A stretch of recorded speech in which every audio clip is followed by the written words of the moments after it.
Hello అండి, welcome back to తోటికోడళ్ళు జోడి. నేనండి మీ చిన్న తోటికోడల్ని. ఈరోజు నేనైతే బొబ్బరి చిక్కుడుకాయలతో ఫ్రై చేయబోతున్నానండి. హెల్త్ బెనిఫిట్స్ అలాగే న్యూట్రిషనల్ వాల్యూస్ అన్నీ కూడా నేను షార్ట్లో మెన్షన్ చేస్తానండి. ఈ బొబ్బరి చిక్కుడుకాయల్లో మనకి హెల్త్ బెనిఫిట్స్ అలాగే న్యూట్రిషనల్ వాల్యూస్ కూడా చాలా ఎక్కువ ఉన్నాయి. ఈ కర్రీ మనకి మసాలాలు ఏమీ లేకుండా సింపుల్గా ప్లెయిన్గా అలాగే చాలా కమ్మగా కూడా ఉంటుంది. ఇంకా లేట్ చేయకుండా ఈ కర్రీని ఎలా చేయాలో చూసేద్దామండి. ముందుగా ఈ బొబ్బరి చిక్కుడుకాయలని చివర్లు తీసేసి ఇలా చిన్న చిన్న పీసెస్గా విరుచుకుంటే సరిపోతుంది. మనం చిక్కుడుకాయలకి ఎలా అయితే చేస్తామో అలాగే ఆ చివర ఈ చివర తీసి పడేసి ఈన్లు ఏమన్నా వస్తే వాటిని కూడా తీసేసి ఇలా చిన్న చిన్నగా కట్ చేసుకోవాలి. దీనికి చాక్తో పని లేదండి, ఇలా చేతితోటే మనం చాలా సింపుల్గా చేసేసుకోవచ్చు. ఇలా మొత్తం అన్నీ చేసిన తర్వాత లాస్ట్లో ఒకటైతే బాగా పెద్దది పండిపోయింది వచ్చింది. సో నేను దాంట్లో బొబ్బర్లు తీసేసి తొక్క అయితే పాడేసానండి. ఇలా మొత్తం అన్నీ తీసుకున్న తర్వాత ఒకసారి బాగా క్లీన్ చేసుకోవాలి. వీటిని ఒక 2-3 సార్లు క్లీన్ చేసుకుని కొన్ని వాటర్ పోసి స్టవ్ పైన పెట్టి ఒక 5 to 10 minutes వరకు ఉడకనిచ్చుకోవాలి. ఇలా ముందుగా ఒక 5 minutes ఉడకడం వల్ల మనకి ఫ్రై అనేది సింపుల్గా అయిపోతుంది.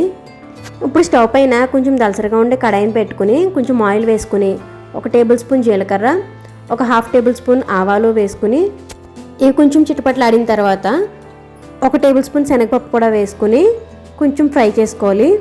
ఇది జస్ట్ కొంచెం ఫ్రై అయిన తర్వాత ఒక మీడియం సైజ్ ఉల్లిపాయని చిన్న ముక్కలుగా కట్ చేసి వేసుకోవాలి. అందులోనే ఒక పచ్చిమిర్చి అలాగే 2 రెబ్బల కరివేపాకు కూడా వేసుకుని 2 లేదా 3 ఎండుమిర్చి చిన్న ముక్కలుగా కట్ చేసుకుని వేసుకోవాలి. ఇక్కడ మనకి ఆనియన్స్ అనేవి గోల్డెన్ కలర్ వచ్చే వరకు ఫ్రై చేసుకోవాలి. ఇప్పుడు స్పైస్ ఎక్కువ కావాలి అనుకుంటే ఇంకొక పచ్చిమిర్చి ఎక్కువ యాడ్ చేసుకోవాలి. ఇక్కడ మనకి ఆనియన్స్ అనేవి బాగా గోల్డెన్ కలర్ వచ్చిన తర్వాత ముందుగా మనం పెట్టుకున్న బొబ్బర్లు ఉన్నాయి కదండి, వీటిని మొత్తం వేసేసుకోవాలి.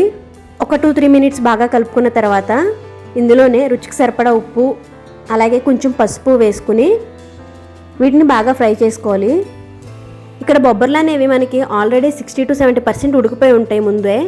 సో మనం ఫ్రై చేసుకునే దాన్ని బట్టి టేస్ట్ అనేది ఉంటుందండి. లో ఫ్లేమ్లోనే మూత పెట్టి మధ్య మధ్యలో కలుపుతూ అలా మగ్గుతూ ఫ్రై చేసుకోవాలి. వీటిని ఒక 5 to 10 minutes వరకు ఇలా కలుపుతూ ఫ్రై చేసుకోవాలి. చూసారు కదా, ఒక 10 minutesకి మనకి కర్రీ అనేది ఇలా దగ్గరగా అయిపోతుంది, బాగా ఫ్రై అయింది.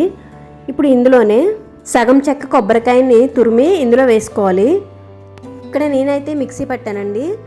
అలాగే ఇది వేసిన తర్వాత కొబ్బరి వేసిన తర్వాత ఒక 3-4 నిమిషాలు ఫ్రై చేసుకుంటే కొబ్బరి కూడా మంచిగా ఫ్రై అయ్యి మంచి అరోమా వస్తుంది. ఇప్పుడు ఇందులోనే సాల్ట్ అది అడ్జస్ట్ చేసుకోవాలి. ఇప్పుడు మన ఫ్రైకి ఫైనల్ టచ్ అదేనండి చికెన్ మసాలా. ఈ చికెన్ మసాలాని ఒక 1/2 టేబుల్ స్పూన్ వేసుకుని ఒక 2 minutes కలుపుకుంటే సరిపోతుంది. ఇక్కడ చికెన్ మసాలా అనేది ఆప్షనల్ అండి, కానీ వేస్తే చాలా బాగుంటుంది.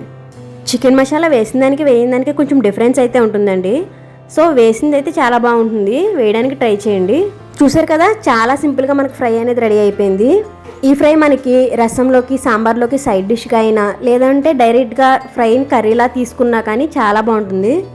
ఈ కర్రీని మీరు ఎలా సర్వ్ చేస్తారో కామెంట్ బాక్స్లో కామెంట్ చేయండి. వీడియో నచ్చితే లైక్ చేసి సబ్స్క్రైబ్ చేసుకోండి.